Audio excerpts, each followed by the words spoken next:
बैठक का मुख्य उद्देश्य क्या है? आज तो महर्षि वेदव्यास जी के उपलक्ष्य में कार्यक्रम रखा गया है।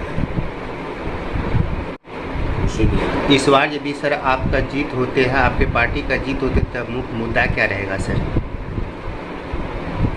मुख्य मुद्दा तो कुछ कार्यक्रम हमने घोषित किया है हमारी पार्टी ने, और जो विपक्ष के नेता हैं हमारे दल के, बिहार विधानसभा में श्री तेजस्वी प्रसाद यादव जी 24 में प्रारंभ में कहा कि जो हम प्रत्येक महिला को, माँ बहन को, हमारी सरकार बनेगी अब 2500 रुपया हम उनके खाते में डालेंगे, ताकि उनका पारिवारिक दायित्व है बाल बच्चों के लिए, उसके निर्वहन में आर्थिक संकट रहता है, तो उस संकट से निजात पाने के लिए प्रत्येक महीना में 2500 रुपया उसके खाते में जाएगा। दूसरा उन्होंने कहा कि 400 रुपया का कोई महत्व नहीं है महंगाई के ज़माने में। महंगाई दिनानुदिन बढ़ती जा रही है। ये जो सामाजिक सुरक्षा पेंशन है, जिसमें वृद्ध, विधवा, ये दिव्यांग, ये सब तरह के लोग हैं, अशक्त लोग हैं, तब 400 को 1500 करेंगे। 200 यूनिट बिजली हम मुफ्त देंगे। गैस कनेक्शन 500 में देंगे, जो शेष राशि होगी वो अनुदान में सब्सिडी में जाएगी। तो इस तरह की योजनाएं लागू की घोषणा की उन्होंने। नीतीश जी के लिए संकट हो गया, तब एक चालाकी की, मंत्रिमंडल से फैसला नहीं कराया, बजटीय उपबंध नहीं है इसके लिए। उन्होंने अपना निर्णय लेकर के ट्विटर हैंडल से उसको प्रसारित किया। तेजस्वी जी ने कहा 1500 देंगे, तो समझा कर 1100 दे देंगे तो जनता भूल जाएगी। तो जनता समझती कि तेजस्वी जी अगर 2024 से लगातार राष्ट्रीय जनता दल तेजस्वी प्रचार नहीं करते, 1100 नहीं मिलता।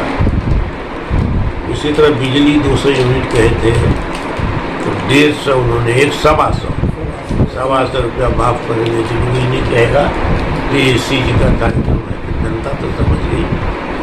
तो ऐसे योजनाएं, कार्यक्रम हमारे पहले से घोषित हैं। लेकिन जो बिहार के लिए सबसे बड़ी बात है कि विधि व्यवस्था ध्वस्त हो चुकी है। कौन किसको कहाँ हत्या कर देगा या हत्या हो जाएगी, जिसके पीछे अपराधी लग जाएगा उसको सरकार संरक्षित नहीं कर पाई, क्योंकि विधि व्यवस्था का इकबाल होता है सरकार का, वो खत्म हो चुका है, इकबाल नहीं। तो विधि व्यवस्था ध्वस्त है, चौपट है। तो विधि व्यवस्था सर्वोपरि होती है सरकार के लिए। तो हमारी सरकार बनेगी तो सबसे पहले हमारा जो प्रमुख योजना है, कार्यक्रम ये है, महंगाई को नियंत्रित करना, विधि व्यवस्था करना। घूसखोरी चरम पर है, अफसरशाही चरम पर है, जनता का काम नहीं होता है, और अफसरों के खिलाफ शिकायत नहीं हो सकती है, और होगी तो कोई कार्रवाई नहीं होगी। इसलिए अफसरशाही, भ्रष्टाचार, पुलिस जुल्म, ये जो चक्की है, उस चक्की में जनता पीस रही है, किसान पीस रहे हैं।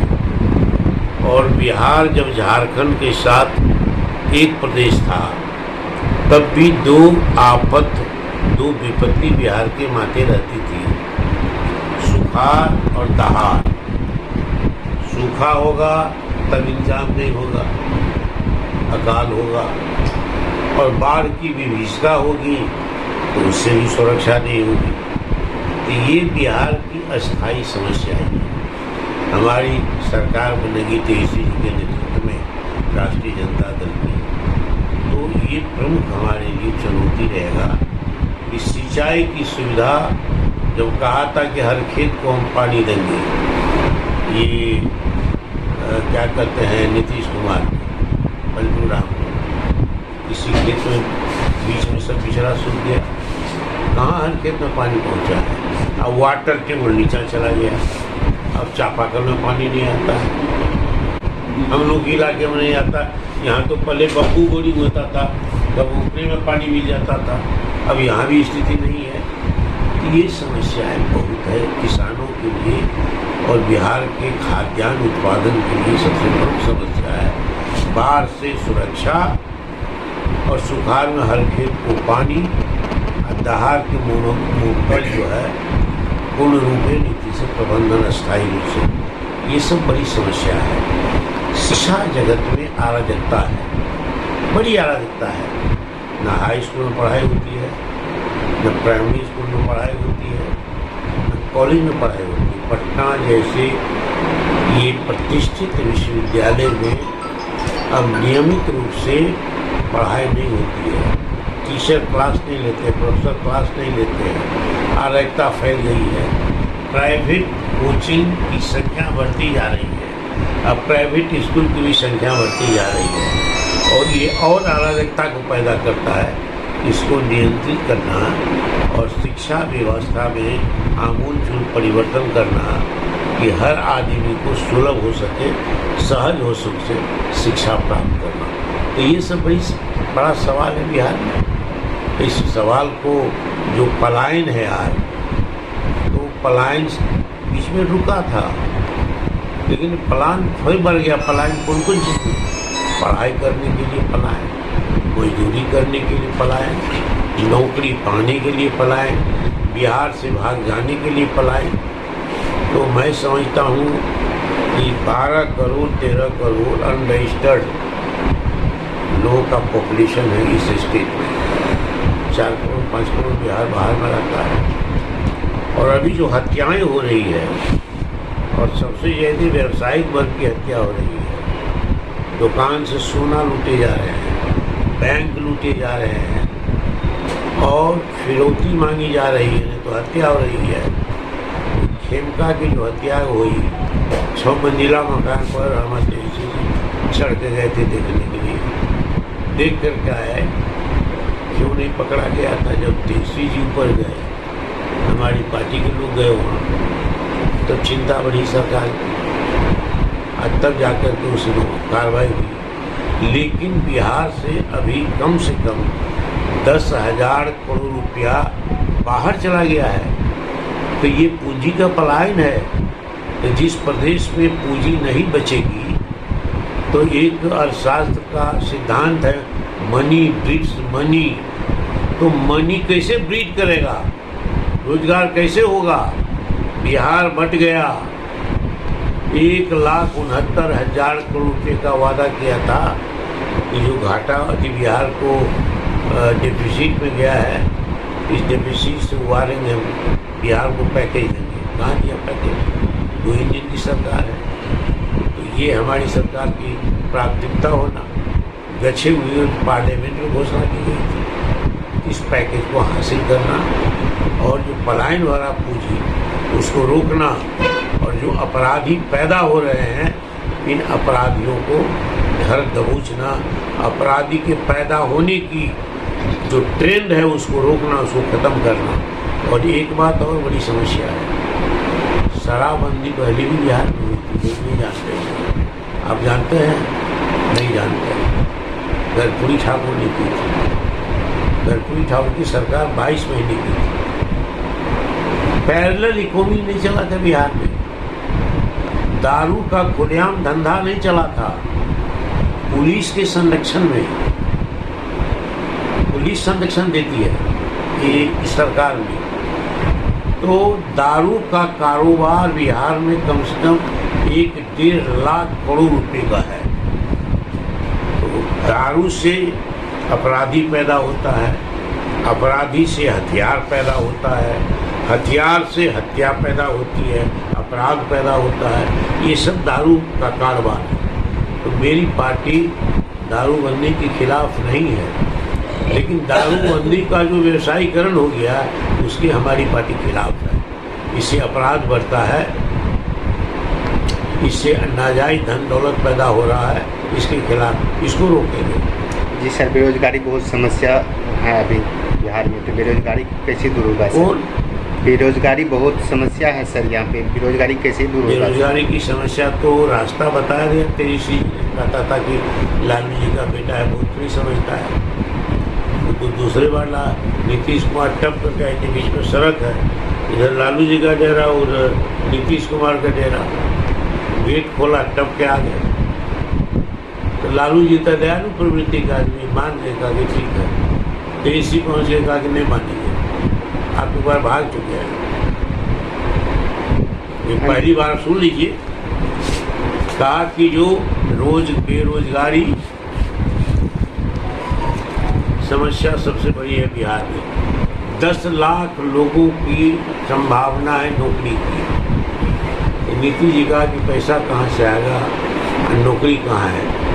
कहा कि हम दोनों चीज़ बता देते हैं आपको, आप मानिएगा तब हम आपके साथ जाएंगे, नहीं नहीं जाएंगे। तो तैयार हो गए, 5 लाख को नौकरी तो मिल गई। वो तेजी जी के प्रताप से जो रास्ता है रोजगार देने का, उसी रास्ता को अब नीतीश जी ने पकड़ा है। वो भी रास्ता तेजस्वी जी ने आगे नहीं बताया। और दूसरा कहा कि जात आधारित गणना कराएगी, जिस जात की जितनी भागीदारी है जनसंख्या में, उसकी हिस्सेदारी उतनी होनी चाहिए। तो आरक्षण की सीमा बढ़ी, जाति आधारित गणना हुई, तेजस्वी जी के रहते जो खत्म हो गया। जब खत्म हो गया तो तमिलनाडु में 50% से ज़्यादा आरक्षण है और प्रदेशों में, तो संविधान के 9वीं अनुसूची में इसको डाला गया है। आपने कमिट किया था, डबल इंजन की सरकार है, आप क्यों नहीं डालते हैं? क्यों नहीं आरक्षण होता है? हमारी सरकार बनेगी तो इसको प्रायोरिटी देंगे। ये हमारी सब कार्य योजना हमारी पार्टी का बिहार को सही रास्ते पर लाने के लिए। और एक बात और, बड़ा उद्योग बिहार में नहीं आएगा, संभव है, असंभव नहीं है, संभव है, लेकिन हम थोड़े समय के लिए इसको छोड़ देते हैं। बिहार में मध्यम स्तर के सबसे बड़ा जो सेक्टर था वो सेक्टर शुगर फैक्ट्री था। ये 20 वर्षों में नीतीश के राज में एक करके सब शुगर फैक्ट्री बन गई। अब तो मांस, जैसे कछुआ के मांस को कलकत्ता के बाजार में काटता है, उसी तरीके से इंजन लोहट का मिल बिक गया।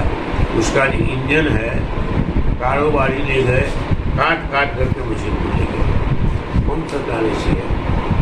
रोजगार की संभावना जिस सेक्टर में जाए था उसको तो आपने ध्वस्त कर दिया। अब जितना शुगर फैक्ट्री बची हुई है, हमारी सरकार आएगी तो उसको दुरुस्त करेगी, और अगर रास्ता निकलेगा तो दूसरे शुगर फैक्ट्री का प्रयास करेगी। सर, बिहार तो कुछ नया इस बार चाह रही है, क्योंकि ग्राउंड का जो रिपोर्ट है जो बहुत ही दुर्लभ है, इस जो वर्तमान सरकार के लिए बोल रही है। दुर्भाग्य है बिहार के जनताओं का, दुर्भाग्य मान रही है अपने आप को, जो हम लोग इतने विश्वास के साथ मत करते हैं और हमारा विश्वास टूट जाता है। सर, अगर आरजेडी की सरकार, आरजेडी की पार्टी अगर इस बार आती है तो क्या उसका उम्मीद बरकरार रहेगा सर? किस बात की? सर उसकी उम्मीद है कि सर हम लोग जो रोटी कपड़ा और मकान के लिए तरसते हैं, क्या वो संभव है बिहार में, या फिर हम लोगों का प्लान होता ही रहेगा? क्योंकि हम लोग बहुत विश्वास के साथ मत करते हैं। ग्राउंड का रिपोर्ट है सर। हमने तो कहा कि पलायन आदमी का नहीं होता है, बेरोजगारी का नहीं होता है। जो पढ़ने जाता है वो भी पूंजी लगती है, बाहर जाती है पूंजी। तो पलायन तो सबका हो रहा है। हमारी पार्टी और तेजस्वी प्रसाद यादव के नेतृत्व में सरकार बनेगी, इन सारी चीज़ों को निर्मूल करेगी, कम करेगी, खत्म करेगी। बहुत बहुत धन्यवाद आपका हमारे चैनल में आए।